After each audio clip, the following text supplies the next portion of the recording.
श्री राम विजय कथासार अध्याय 27 कुंभकर्णाचा पाडाव। युद्ध झाल्यानंतर रावण निराश झालेल्यामुळे चिंताक्रांत महोदराला सभेमध्ये आला. आपण युद्ध जिंकण्यासाठी पुढे काय करावे याचा सल्ला विचारला. महाराज, कुंभकर्ण ब्रह्मदेवाने दिलेल्या वराप्रमाणे यथेच्छ गाढ झोपलेला आहे. त्याला उठवावे. तो उठता क्षणी सर्व वानरांना राम, लक्ष्मण, सुग्रीव यांनाही खाऊन टाकेल, असे महोदराने सांगितले. रावणाला ही युक्ती मनोमन पटली. त्याने महोदर व विरूपाक्ष यांना 10,000 राक्षसांसह कुंभकर्णाला उठविण्यासाठी पाठविले.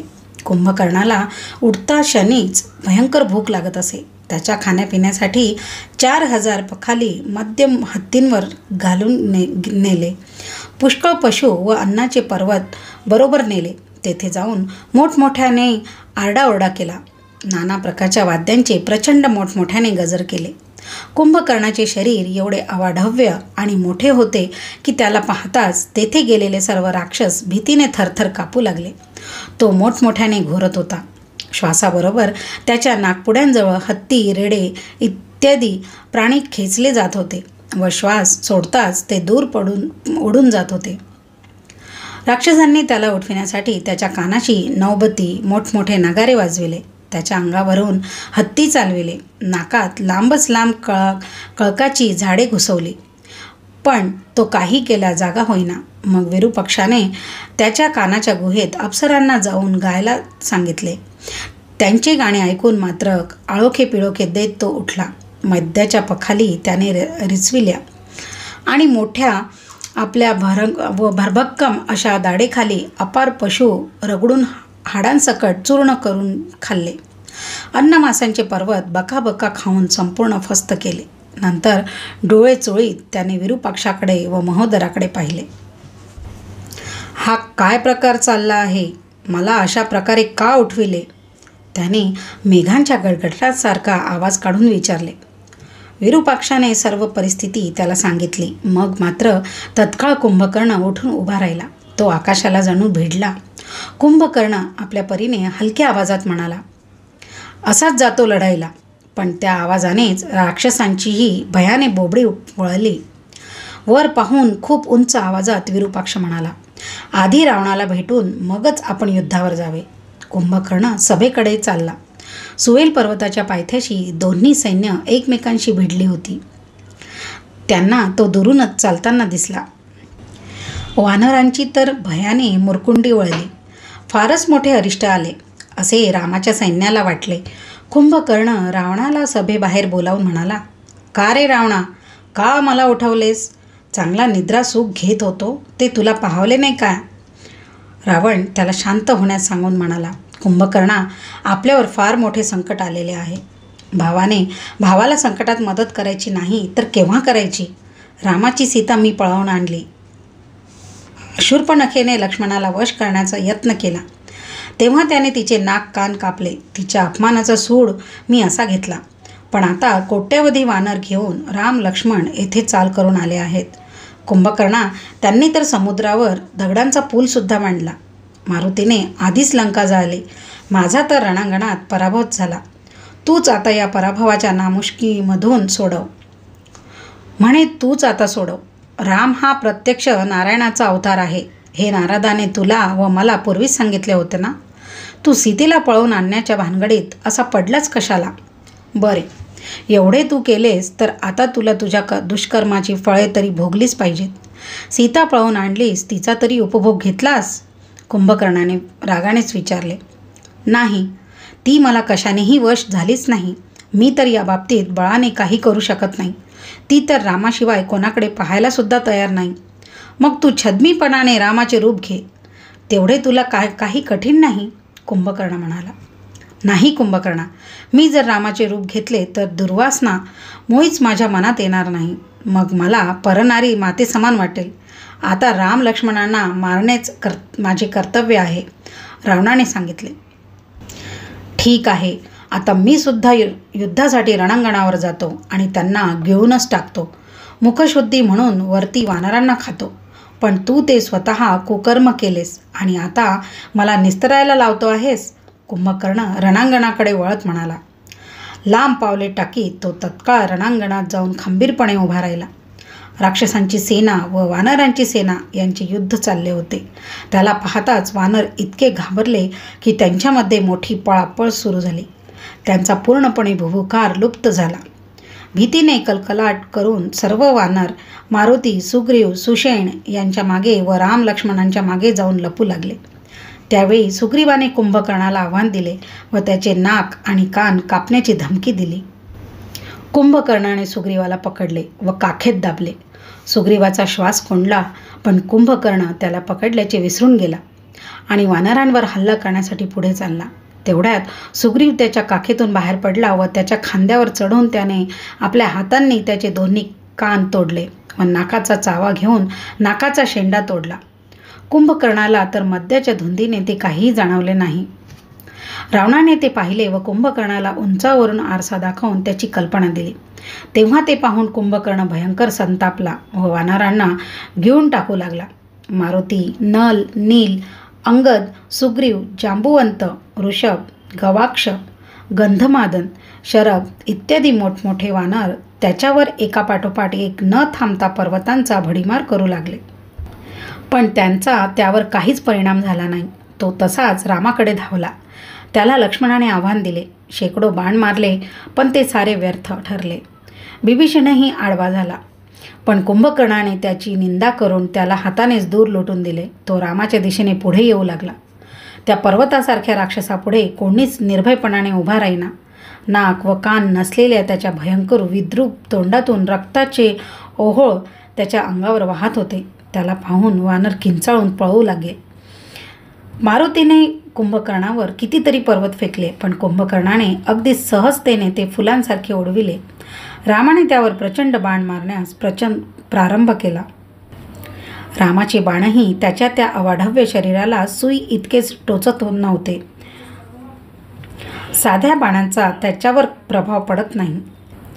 असे पाहून रामाने एका बाणांवर मंत्रजप केला. कुंभकर्ण आपल्या हातात मुद्गल घेऊन रामावर धावून येत होता. रामाने मंत्रून त्याच्यावर बाण मारले व त्याचे दोन्ही हात व पाय तोडले. तरीही कुंभकर्ण नुसता पोटाने सरकू लागला आणि प्रचंड जबडा पसरून त्याने वानरांचे कळप जिभेने उचलून घेण्यास सुरुवात केली.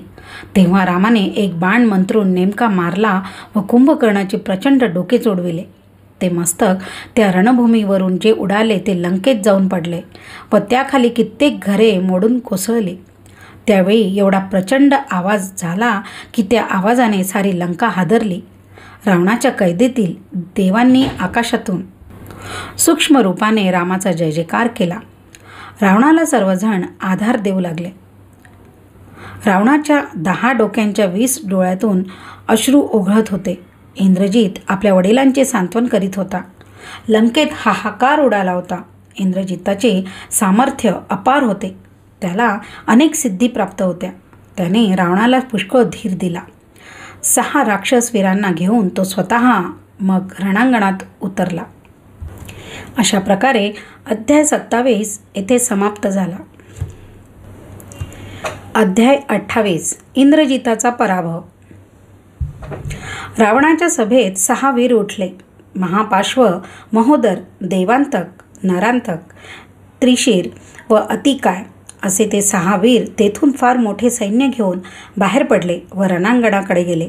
त्यांना परत आलेले पाहताच वानरांचेही प्रचंड सैन्य त्यांच्यावर हल्ला करून गेले. नरांतक हा फार मोठा राक्षस एका श्यामकर्ण शुभ्र घोड्यावर स्वार होऊन वानर दळात विजेच्या वेगाने घुसला. त्याने खड्गाने असंख्य वानरांना कंठस्नान घातले. हजारो वानर त्याच्या माऱ्याने मरून पडत आहेत.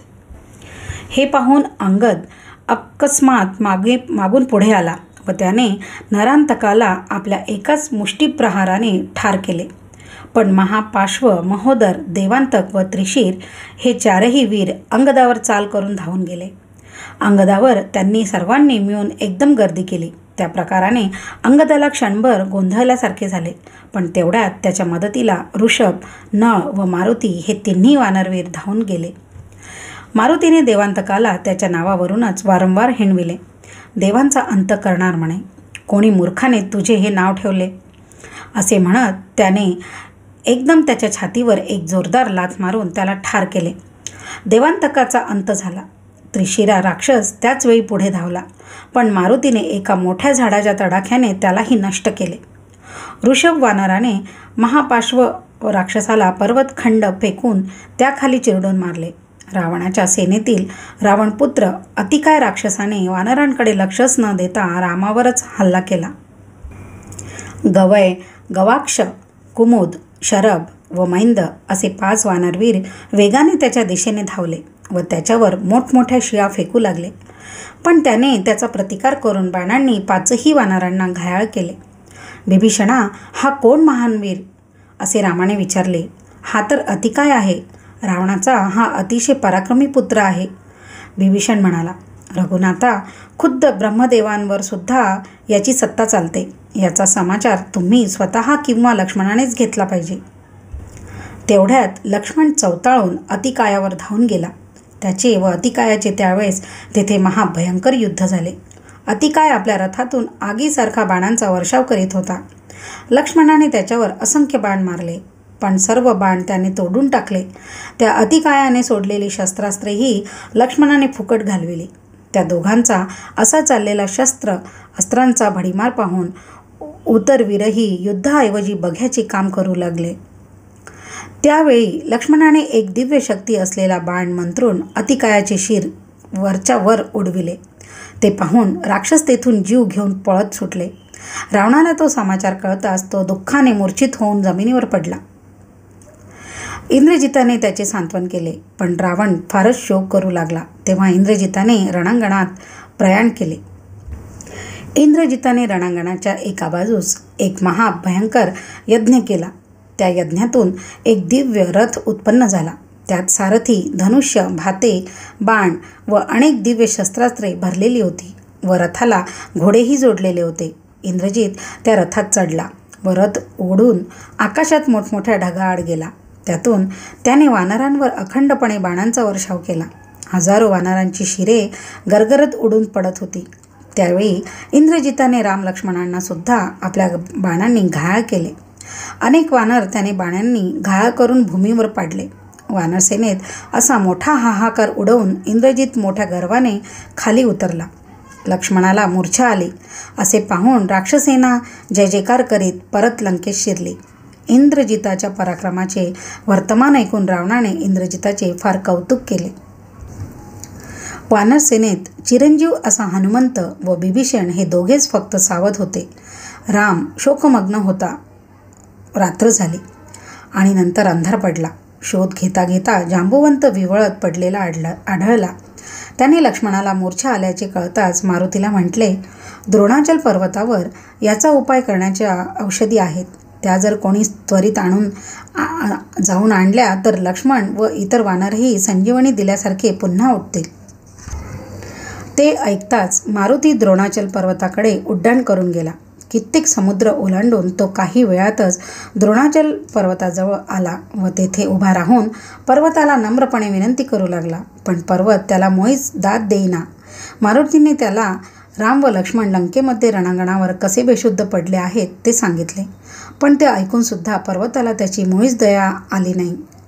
तेव्हा मारुतीने आपल्या शेपटाने पर्वताला वेटोळे घालून अख्खा पर्वतच उचलला आणि तो भर रात्री परत उडत उडत लंकेत आला व सर्वांसमोर त्याने तो पर्वत खाली ठेवला.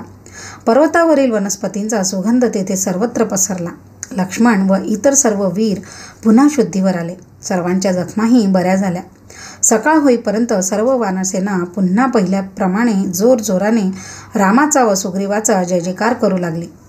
नंतर आला तसाच मारुती वेगाने उडत गेला व तो पर्वत त्याच्या मूळ जागी होताच तसाच ठेवून परत आला. रामाने हनुमंताला अत्यंत प्रेमाने बाहुपाशात घेऊन आलिंगन दिले व त्याचा फारच गौरव केला. पण आपण केवळ स्वामींचे हे कार्य केले असे हनुमंताने अत्यंत नम्रतेने म्हटले. नंतर सर्व वानरांना फार मोठा हुरूप चढला. ते एकदम लंकेत शिरले. त्यांनी राक्षसांचा भयंकर नाश केला. तोपर्यंत इंद्रजित एका भयंकर यज्ञाच्या सहाय्याने कृत्या निर्माण करून रणांगणात घुसला. ती कृत्या वानरांचा पटापट संहार करू लागली. इंद्रजित कृत्येच्या आड लपूनच रामाच्या सेनेवर शरसंधान करीत होता. मारुतीने रामाला सुचविले, या कृत्येवर अंगिरास्त्र सोडून प्रथम या कृत्येचा नाश करावा. रामाने अंगिरास्त्र सोडले. ते कृत्येच्या मागे लागले. ती पळू लागली, पण त्या अस्त्राने तिला गाठून तिचे भस्मच करून टाकले. तेव्हा इंद्रजित रथात बसलेला दिसू लागला. त्याला पाहता सर्व वानरवीर अनेक प्रकारची शस्त्रास्त्रे घेऊन एकदम त्याच्यावर चढले. लक्ष्मणाने इंद्रजितावर झणझणीत 3 बाण टाकले व रामाने 100 बाण मारले. सर्व वानरांनी मिळून एकदम हल्ला केला, पण इंद्रजिताने त्याची सर्व शस्त्रे, डोंगर, झाडे व बाण पूर्णपणे निष्प्रभ केले आणि स्वतः अगणित बाण मारले व वानरसेनेचा पराभव केला. आसुरसेना आनंदाने विजयघोष करू लागली. इंद्रजित दिमाखाने लंकेत शिरला व रावणाला आपला पराक्रम सांगू लागला. रावण म्हणाला, तू वरवर दिसणारे हे रान तोडून टाकतोस, पण गवताला जसे पुन्हा अंकुर फुटतात तसे वानर पुन्हा युद्धाला येतातच. तू त्यांचा समूह नाश करून टाक. इंद्रजिताला त्या वाक्याने भयंकर आवेश चढला. त्याने रावणासमोर प्रतिज्ञा केली, आता मी सैन्यासहित राम लक्ष्मणांचा वध करून येईल. मगच तुम्हाला तोंड दाखवीन. तसे घडले नाही तर माझी व तुमची ही शेवटची भेट आहे असे समजा. इंद्रजिताने पुन्हा आपले चतुरंग दळ जमविले. ती राक्षसांची प्रचंड सेना राम लक्ष्मणांवर विजय मिळविण्याच्या इच्छेने वेगाने सुवेल पर्वताच्या पायथ्याशी असलेल्या रणांगणाकडे धावू लागली. अशा प्रकारे अध्याय 28 येथे संपन्न झाला.